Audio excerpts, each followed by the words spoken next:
বিসমিল্লাহির রহমানির রহিম।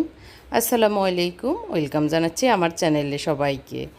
আজকে আমি দেখাবো আমার সংসারের টুকিটাকি কাজগুলি আমি খুঁজে খুঁজে কীভাবে করি সেটাই।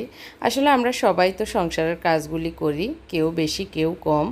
তো যাই হোক, আমি আমার সংসারের কাজগুলি খুঁজে খুঁজে কোন দিন কোনটা পরিষ্কার করব, কোনটা ক্লিন করব, তো সেটা করি আপনাদের সামনে। আজকে আমি যেটি প্রথমেই দেখাচ্ছি, ডিপ ফ্রিজটা ক্লিন করছি। একটু বরফ জমে গিয়েছে, অনেক মাছ মাংস ছিল, সেগুলো আস্তে আস্তে শেষ করছি অনেক দিন থেকে। তো এই যে আর অল্প কিছু মাছ মাংস শুটকি আছে, তো সেগুলো ঝুড়িতে রেখে মোটামুটি পরিষ্কার করে নিয়েছি ডিপ ফ্রিজটা আর কি। তো আসলে এই কাজগুলি আমরা সবাই করি, তারপরে মনে করে কিছুদিন পর পর সবারই করা উচিত। যারা একটু অলস প্রকৃতির মা বোনেরা আছেন, অনেক নতুন গৃহিণীরা আছেন, তো তারা বলবো এরকম মাছ মাংস বেশি দিন থাকলে আবার খেতে ভালোও লাগে না। তো তারপরও অনেক সময় তো রাখতেই হয়, কারণ বাজার করার লোকের অভাবের কারণে অনেকেই অনেক বেশি করে 1-2 মাসের বাজার একবারে করে নেন। তো যাই হোক, ওগুলো করা ঠিক আছে, কিন্তু একটু ক্লিন করে ডিপ ফ্রিজে রাখলে তাহলে কোনো ভাইরাস ব্যাকটেরিয়া এগুলো ঢুকবে না। এইভাবে ক্লিন করেই আমি রাখি প্রায় কিছুদিন পর পরই। এরপরে এসেছি আমি আজকে আমার ইয়েগুলো, যে পাপোশগুলো ছিল সেগুলো সব ধুয়েছি। তো এই যে ওয়াশিং মেশিন যাদের আছেন তারাও মনে করে এই জালিগুলো অবশ্যই ধোন আপনারা, হয়তো যারা আছে তাদের। তারপর আমি স্মরণ করিয়ে দিচ্ছি, আর যারা নতুন কিনবেন চিন্তা করছেন, এই যে জালিগুলো অবশ্যই ধোয়া লাগে কয়েকদিন পর পর। তো আজকে আমার অনেক ময়লা হয়েছে, কারণ পাপোশ ধোয়া হয়েছে। পাপোশ ধুলে তো বুঝতেই পারছেন অনেক ময়লা হয়, তো সেটাও ক্লিন করছি। এই জালিগুলো ক্লিন করা অনেক বেশি জরুরি, না হয় এইগুলো ময়লাগুলো বের হয়ে আবার যে নতুন কাপড় চোপড় ধুতে দিব সেগুলোতে কিন্তু এগুলোর ময়লাগুলো গিয়ে লাগবে আর কি। তখন কাপড়গুলো দেখতে অপরিষ্কার অপরিষ্কার মনে হবে। তো যারা কিনবেন চিন্তা করছেন এই বিষয়গুলো খেয়াল রাখবেন। আর যারা হয়তো ভুলে গিয়েছেন ক্লিন করতে, আজকে আমার এই ক্লিন করা দেখে আপনাদেরকে স্মরণ করিয়ে দিচ্ছি। তো দেখতে পেয়েছেন ঝাড়া টাড়া দিয়ে বড় বড় ময়লাগুলো ফেলে এখন আমি সিঙ্কে চলে এসেছি, বেসিংয়ে। এগুলোকে একটু ব্রাশের সাহায্যে সুন্দর করে ক্লিন করে নেব। যারা আমার চ্যানেলে নতুন এসেছেন, এখনও আমার চ্যানেলটি সাবস্ক্রাইব করেননি, প্লিজ আমার চ্যানেলটি সাবস্ক্রাইব করবেন এবং পাশে থাকা ছোট্ট বেল বাটনটিও চাপ দিবেন। যারা এতদিন আমার সাবস্ক্রাইব করে আমার পাশে আছেন তাদের সবাইকে অসংখ্য ধন্যবাদ, শুকরিয়া। আর যারা এখনও করেননি, প্লিজ একটুখানি ভালো লাগলে হলেও আমার চ্যানেলটি সাবস্ক্রাইব করবেন, আর অনেক বেশি কমেন্ট শেয়ার করবেন। কমেন্টের গিভঅ্যাওয়েটা অবশ্যই 1 লক্ষ পূর্ণ হলে ইনশাল্লাহ আমি সেটা আপনাদের সবার মাঝে সেটা ঘোষণা করব ইনশাল্লাহ।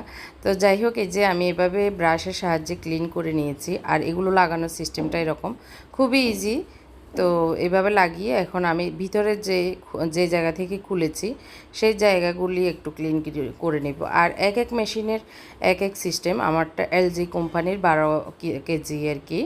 তো এটা বড়, অনেক বড়। আর আমার ওয়াশিং মেশিনটা ভালোই মজবুত আল্লাহর রহমতে। তো অনেক দিন ইউজ করতেছি, এখনও আল্লাহর রহমতে বেশি কিছু হয়নি। তো এই যে ভিতরের যে ইয়েগুলো আটকানোর জায়গাগুলো সেগুলো ক্লিন করে নিচ্ছি। আর হ্যাঁ, হয়তো ভাবছেন, একজন প্রশ্নও করেছেন, বারান্দায় আছে আমার ওয়াশিং মেশিনটা অপরিষ্কার হয়ে যায় কিনা, বা ধুলাবালি পড়ার কথা এটা আর কি। তো আসলে ধুলাবালি তো অবশ্যই বাইরে যেহেতু রেখেছি পরে, তো আমি যখনই কাপড় ধুতে আসি মানে দিতে আসি, তো এই রুমালটা রেখেছি, এটা দিয়ে প্রথমে ক্লিন করে মানে দিই আর কি, কাপড় দিয়ে ক্লিন করে তারপর আবার ঘরে ঢুকি, এই আর কি। তো যাই হোক, ওটা ক্লিন করে রেখে নিশ্চিন্ত হয়ে এখন ডাইনিং টেবিলটা একটু ক্লিন করে নিচ্ছি। তো অনেক দিন হয়েছে এই টেবিলের ম্যাটটা বিছিয়েছি, ক্লথটা, তো এটা উঠিয়ে নিচ্ছি, একটু ধুতে দিব। আর গাছ টাছ এগুলিও একটু ঠিকঠাক করব। মানে আসলে ঘরের কাজগুলি দেখে দেখে ক্লিন করা আর কি, এটাই আর কি।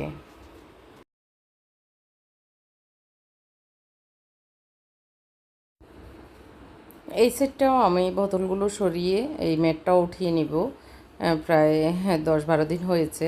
তো এটাও ধুতে দিব, একটু মোছামাছি করছি, ট্রেটা পরিষ্কার করব, বোতলগুলো একটু একটু ওলট পালট করা আর কি। তো এভাবে আসলে সংসারের কাজগুলি আমরা করে থাকি। আমাদের সংসারের কাজ আমরা সুন্দর করে করলে আমাদের সংসারটা অনেক বেশি সুন্দর, ক্লিন আর পূত পবিত্র হয়ে যায়। আর পবিত্রতা ইমানের অঙ্গ, পরিষ্কার পরিচ্ছন্নতা আর কি। তো পরিষ্কার পরিচ্ছন্নতা আমরা ঘরে যদি থেকে করি তাহলে আমাদের ঘরটা দেখতেও ভালো লাগে, প্রশান্তিময় হয়। তো আমরা চেষ্টা করব একবারে শুয়ে বসে না থেকে সংসারের টুকিটাকি যেটাই আছে আমাদের সেটাকে সুন্দর করে ক্লিন করে পরিষ্কার করে গুছিয়ে রাখা।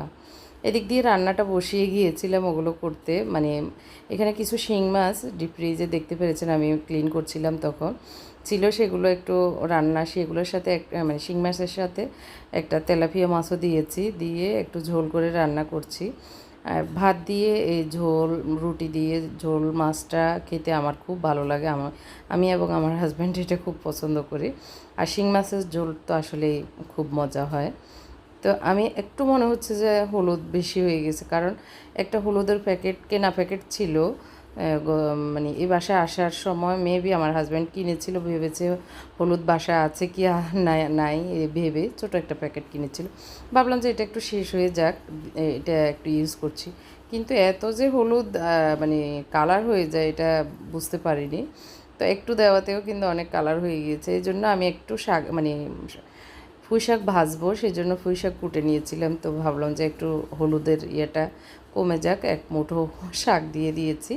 আর মানে কাউন্টার টপটা অনেক এলোমেলো হয়েছে আর সকালের নাস্তা বানানো টানানো সহ, তো ওইটাও একটু ক্লিন করছি। আর কিছু জিনিস মনে হচ্ছে অতিরিক্ত উপরে উঠে আছে, সেগুলো একটু গুছিয়ে ভিতরে রেখে দিব, এজন্য সেগুলো ক্লিন করছি। তো আমি একটু শাক দিয়ে একটু কষিয়ে নিয়ে আবার একটু পানি দিয়ে ঢাকনা দিয়ে দিচ্ছি। এখানে আগের কিছু ভাজি ছিল সেগুলো একটু গরম করে নিচ্ছি, নিয়ে এই ফ্রাই প্যানে আমি একটু শাক ভাজিটা করে নেব আর কি, পুঁই শাকটা। তো আসলে অনেক ব্যস্ততা যাচ্ছে, যার কারণে সুন্দর করে বিভিন্ন অ্যাঙ্গেলে, তারপরে খুব সুন্দর করে যে এডিট করা, ভিডিও করা, সেটা হয়ে উঠছে না আসলে। আমি জানি না আমার ভিডিওগুলো এখন কেমন হচ্ছে, আপনাদের কাছে কেমন লাগতেছে আর কি। আজকের ভিডিওটা আমার আসলে মনে হচ্ছে ভালো লাগছে না, আপনাদের ভালো লাগবে না জানি না, তারপরে আপনাদের চোখে কোনটা বেশি ভালো লাগে সেটা আসলে বোঝা অনেক বেশি কঠিন। তো আমার মনে হচ্ছে কেমন যেন সুন্দর কম হচ্ছে। তারপর ভাবতেছি একবারে না যাওয়ার চেয়ে ছোটো হলেও এই ভিডিওটি দিই, এই আর কি। তো একটু পুঁই শাক আমি একটু রসুন আর পেঁয়াজ ভেজে, একটু তো কাঁচামরিচও দিয়েছি, দিয়ে ভেজে একটু শাক দিয়েছি। এখন পরিমাণ মতো একটু লবণ দিয়ে ঢাকনা দিয়ে সেদ্ধ হতে দিয়ে দেব। তো আজকে একটু মুরগির মাংস, অল্প একটু মুরগির মাংস ছিল, তো সেটা দিয়ে আলু দিয়ে রান্না করব। আমাদের জন্য মাছের ঝোল, শিং মাছ এবং তেলাপিয়া মাছ। এই তেলাপিয়া মাছগুলি আর কি, সরি, আমাদের বাড়ির পুকুরের মাছ, অনেক মজা হয়। বাড়ির পুকুরের মাছগুলো আসলে অনেক স্বাদ, অনেক টেস্ট হয়, যেভাবে রান্না করি, যেভাবে ভাজি। বাজারগুলো মনে হয় যে অত বেশি মজা লাগে না। তো এই যে একটু গুছাচ্ছি, আবার একটু মানে পাশে চুলায় রান্নাগুলোও দেখছি, মোটামুটি হয়ে গিয়েছে। আমি ধনিয়া পাতা দিয়ে নামিয়ে নিচ্ছি, একটুখানি আর একটু হবে, হওয়ার পরে।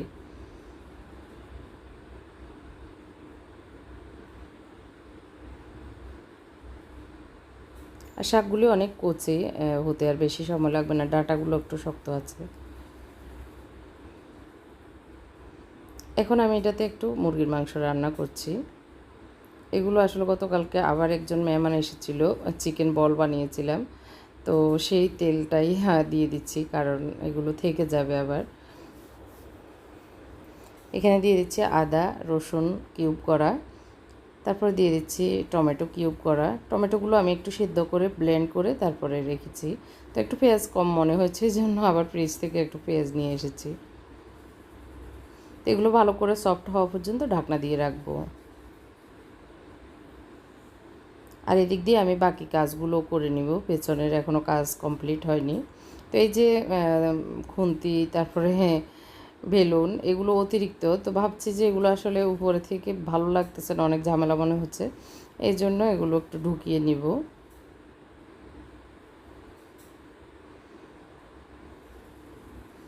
রান্নাও হচ্ছে, আমার এদিকের ক্লিন হ্যাঁ করা, গুছানো এগুলোও হচ্ছে। তো বেসিংয়ে কিছু জমে গেছে, এগুলো এইভাবে রান্না করতে করতে ধুয়ে ফেলবো। রমজানের তো আর বেশি সময় নেই। আমরা ভালোভাবে রমজানের জন্য প্রস্তুতি নিব, আমল করার জন্য শক্তি সঞ্চয় করব, যেন অনেক বেশি আমল করতে পারি। ধীরে ধীরে আমি চেষ্টা করব আমি যে আমলগুলো করি সেগুলো শেয়ার করতে। তো এখনও আমাদের নাস্তা করা হয়নি, আমি ধোয়া দাইগুলো করে রান্নাটা করে তারপর নাস্তা করব। আমাদের সকলের জন্য এই দোয়াটি করি, মৃত্যুর কয়েক সেকেন্ড আগে যেন প্রত্যেকটা মুসলমানের মুখে উচ্চারিত হয়, লা ইলাহা ইল্লাল্লাহু মুহাম্মাদুর রাসূলুল্লাহ। আল্লাহ পাক রব্বুল আলামিন আমাদের সবাইকে যেন কালিমার স্বাদ গ্রহণ করে মৃত্যু দান করেন। আমিন সুম্মা আমিন। এখানে আমি আসলে ইয়েগুলো টমেটো, পেঁয়াজ, তারপর আদা রসুনগুলো মোটামুটি সফট হয়ে যাওয়ার পরে আর অন্য কিছু দিইনি, শুধু জাস্ট মুরগির মাংস এবং আলু, একটা আলু দিয়েছি, দিয়ে এগুলোকে ভালো করে এই মশলার সাথে কষিয়ে নিব। একটু ভালো করে নেড়ে চেড়ে ঢাকনাটা দিয়ে দিচ্ছি। তারপরে একটু কষানোর পরে আমি অন্যান্য মশলাগুলি দিয়ে দিব।